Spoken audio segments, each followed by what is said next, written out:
Hi friends, நான் இன்றைக்கி வந்து பார்த்தீங்கன்னா அமேசான்லேருந்து பிளானட்ஸ்க்கான ஸ்டிக்கர்ஸை வந்து வாங்கியிருந்தேன். வால் ஸ்டிக்கர்ஸு. அது என்னென்ன எப்படி வாங்கியிருக்கேன் அப்படின்றது தான் இன்றைக்கி இந்த வீடியோவில் நான் பார்க்க போகிறோம். சரி, ஃபஸ்ட்டு பார்த்தீங்கன்னா எங்களுக்கு அமேசான் பண்ண ஆர்டரில் அடுத்த நாளே வந்து எங்களுக்கு வந்துச்சு. அதில் ப்ளூ கலரில் பார்த்தீங்கன்னா ஒரு சிலிண்ட்ரிக்கல் ஷேப்பில் கார்ட்போர்டில் கொடுத்துருந்தாங்க. இப்போ அதிலேருந்து இந்த ஸ்டிக்கர்ஸை வெளியில் எடுக்கலாம். இதில் வந்து 2 விதமான பேப்பர் கொடுத்துருக்காங்க. இதில் இன்னொரு நல்ல விஷயம் என்னென்னா, அவங்க இதில் ஒரு மேனுவல் கொடுத்துருந்தாங்க, எப்படி பிக்கணும் எப்படி வைக்கணும்னு சொல்லிட்டு. இப்போ இதில் பார்த்தீங்கன்னா ஜூபிட்டர், சாட்டன், யுரேனஸ், நெப்டியூன், சன்னு, மூணு அந்த மாதிரி நிறையவே இருக்குது. மெர்க்யூரி அந்த மாதிரிலாம் எல்லா பிளானட்ஸும் இருக்குது. ஸ்டார்ஸும் கூட கொடுத்துருக்காங்க. ராக்கெட்டு கொடுத்துருக்காங்க. ராக்கெட்டு போகிற அந்த பாதை வந்து கோடு கோடாக இருக்கும்ல, அதெல்லாம் கூட கொடுத்துருக்காங்க. இப்போ பார்த்தீங்கன்னா இது எங்கள் வீட்டு கதவுல நான் ஒட்டினது.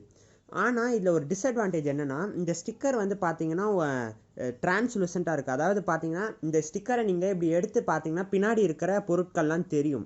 அதனால் பார்த்தீங்கன்னா நீங்கள் இதை ஒயிட் சவரில் மட்டும்தான் ஒட்டணும், இல்லைனா சாண்டில் கலர் சவரில் ஒட்டலாம். வேறு எந்த சவர்லையும் ஒட்டுறதுக்கு நான் ரெக்கமெண்ட் பண்ண மாட்டேன். ஏன்னா அந்த சவரோட கலர் இதில் தெரியும், அப்போ பார்க்க நல்லா இருக்காது. இப்போ இந்த சூரியன் இதோட ஷேப்லாம் பார்த்தீங்க, சைஸ்லாம் என் கை சைஸுக்கு தான் வந்து இருக்குது.